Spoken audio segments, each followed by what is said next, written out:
Hi everyone, welcome to my next video review. So I have the Bandai 30th edition Ohranger Power Brace, the Memorial Edition right here. So let's start here. So this is the packaging right here. So let me just put it up closer. So we have a picture of O-Red doing a standard pose, and we have the Ohranger logo right there. It's actually up here, down here. We have the belt buckle on the sides. And on the back side, we have the 5 orange in like a silhouette. And if you want to check out the instructions, you would use this one here. And you can see the instructions there.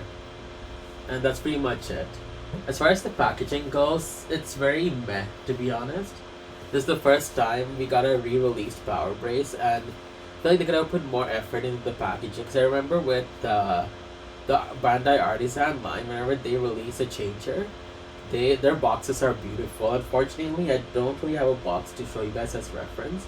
Like you see, all 5 ranges beautifully displayed, and it just looks really cool. So I wish they had put more effort into the packaging. So let's look at the Power Brace. So when I first opened it, I was like, wait a second, this looks a little bit big. I don't remember it being this big. And I thought my eyes deceived me. I had to go to work, and when I came home, that's when I properly opened and looked at it. And I was right, it's considerably bigger. And they removed a lot of the die cast or the metal that it came with, namely the door here was metal in the original Power Brace. And this one was still plastic to my knowledge, so it's whatever, but I was very disappointed to find out that this was actually plastic. Let me show you like a size reference. You guys know the size is the original Power Brace.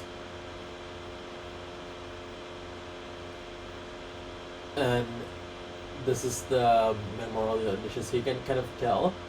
And in this one, yeah, it's metal. This one is still plastic. This is also plastic. So I'll show you guys the other half, what it looks like. And if we were to compare, so the other half looks like, they're pretty much identical. Just it's a little bit bigger. In this one, the crystal also does come out. Like, take it off, put it back in. Oops. Then the wristbands are made of a very cheap material. It's very thin. Honestly, it looks like if I were to wear this for too long, it would tear. So this is what it looks like on this one. It's pretty much the same band. It's very sad they didn't actually include the Ohranger logo or anything. They just, it was standard wristbands.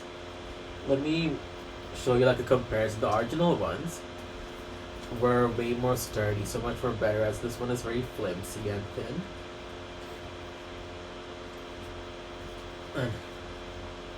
So that's what that one looks like. So let's look at the sound features. So you have an on and off switch right here. Just turn it on like so, and you have an illuminating green light.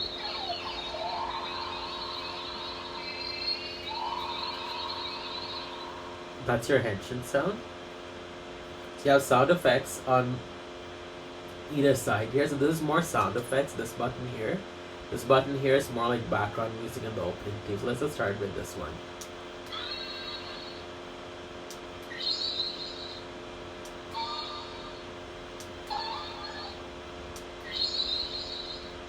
So from what I gather, it's either, this is the sound of their mecha. That's what you heard, each of the Rangers' mecha.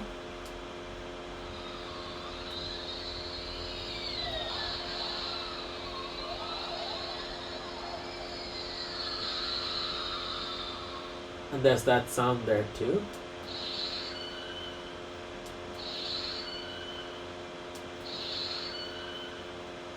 There's that sound there.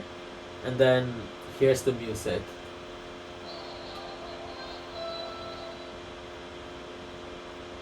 So it does that where all 5 lights shine together when you hold the button. If you just press it once, you hear the opening theme.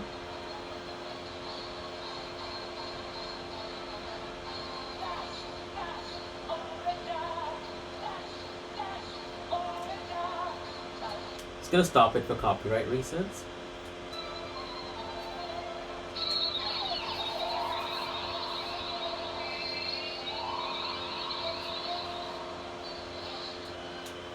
You can do that too.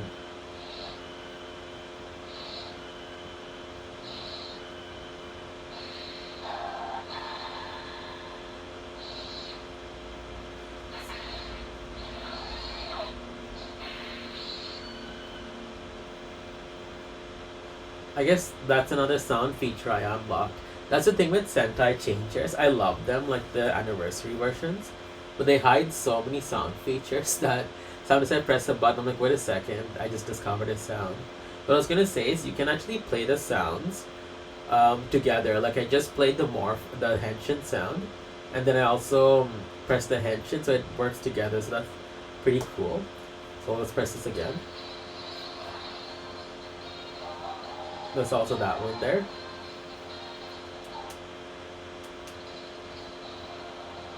Imagine if you hold it, pretty much does that. If you hold both of these together,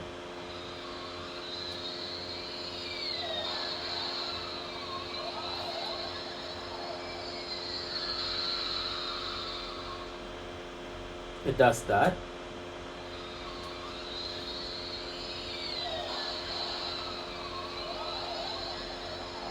Trying to get you a different sound effect. There we go. It makes that one too. Throwback to the 90s. This the original power brace. That's the sound that it made. Let me show you guys. That's what it there. That's pretty much it for the sound effects. I do apologize if I missed any. It's like really hidden. I'm pretty sure I showed you guys pretty much all of it. As far as like, I don't know if this one has like the, if you move it around, you know how it makes that sound. We can actually henshin properly where I'll put all the, both two of the halves together. So I guess that's what it does. If you put it in that mode, it actually does the original sound. So I guess that's pretty cool. But if you exit out of it, I think you have to press it again, like so, to get it out of it. Let me see. See, I'm learning as I'm doing this video along with you guys.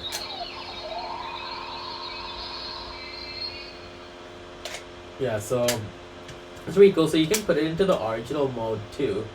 I actually had no idea until I was just playing around with this. So sound effect wise, it's really cool. I love it. It has so many different sound effects.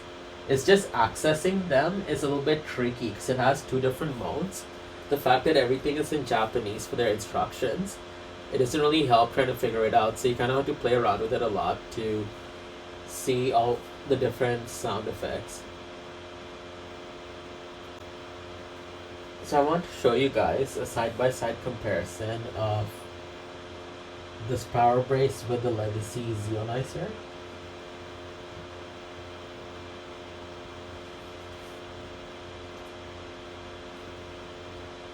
So let me show it to you guys.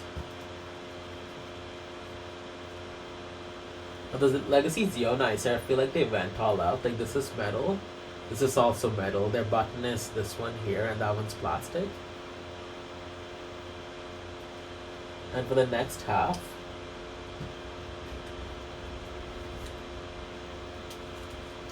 this is, I believe, metal as well. It's kind of hard to tell. I feel like it is metal. And as far as the crystal goes, they use stickers for this, but they engraved this on with a nice metal there. They really went all out with this Legacy Zeonizer. Like, I feel like the Legacy Zeonizer, Bandai said, you know what, this is the anniversary morpher. We, this is the first time we are releasing this, so we need to put a lot of effort into it for the people. It's a collector's morpher, and they really went out on this.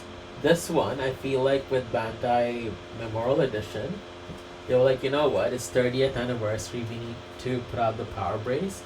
What corners can we cut? And I feel like they did some unnecessary corner cutting. Like, there's no reason it should have been this bigger. It's not even show accurate. They could have still made it the same size as the original changer. and still giving us metal. But that's my take on it. Now, feedback time. Is it worth it? Should you get this?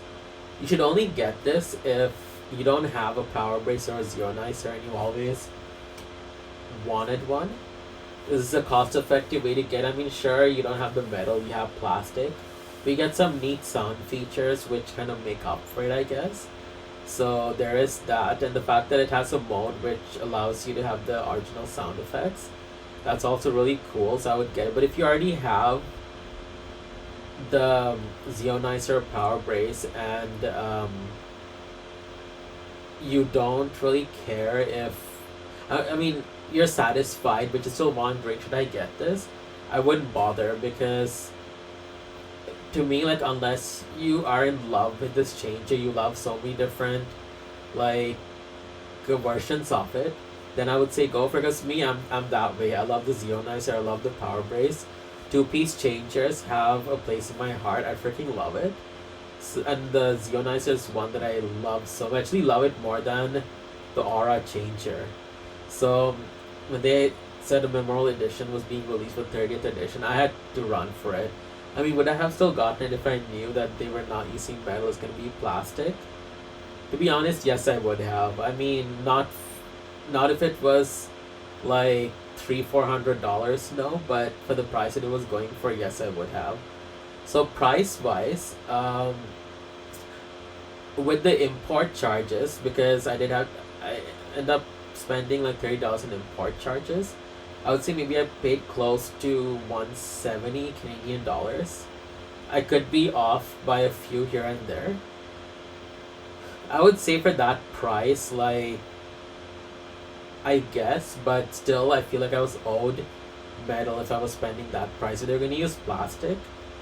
It would have maybe been worth maybe $80, maybe, but that's my take there. So that's my media review, and let me actually show you guys a comparison of the different versions of the changer, and I'm going to do a more detailed review. I'm just doing this for fun. So let me see if I can somehow, oops. So actually do it like this so you guys can see it, right? So that's the Memorial Edition. This is the Legacy version. And that's the original Bandai from the 90s, the Power Brace. That's what it looks like. So the gold kind of changes. This one is more of a yellow gold, and it's more like vibrant in your face. The Legacy version is more of a dull gold, and this one is like, it's a dull but it's vibrant enough that you can see it. So let's do the other half here. So that's the Memorial Edition. So let me actually move this out of the way. I don't really need this. This is the other half. So that's Memorial Edition. That's the Legacy version. And that's the Power Brace version from the 90s. So you guys can see a side-by-side comparison. Because the Power Brace from the 90s, which is this one here, would be one-on-one with the Zeonizer from the 90s, because they pretty much released the same changer just without the belt emblem. So anyway, so that's my media review, and thank you guys so much for watching. Coming up next, I'm waiting for, I still haven't got an email. It's a Livemon twin brace, and that was going to be really interesting because I haven't seen Livemon. I've seen maybe the first episode, that's it. So I'm getting a changer from a series I've never even really seen before, so that's going to be really exciting. Anyways, so thank you guys so much for watching. And please like, subscribe, comment. It really does help. And thank you and have a great day.